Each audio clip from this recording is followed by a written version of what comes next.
Hi folks, Dr. Jeff, audiologist and director of Ear Care Specialists in Nottingham.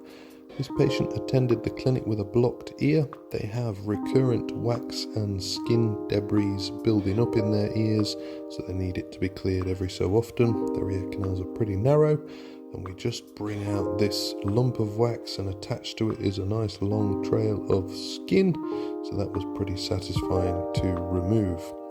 We'll go back in a moment. There's another little bit of wax and skin debris just on the floor of the canal that we'll take out. So you see me go back in here, have a little look. You'll be able to see part of the eardrum there, but just this little bit of wax at the floor. So we take that one out. Out it comes. And then we just inspect the eardrum itself. You can see the walls of the ear canal, very, very narrow indeed. Everything was nice and clear now, so the patient was able to go ahead and put their hearing aid back in without it wanting to whistle, and they felt much better. Thanks for watching.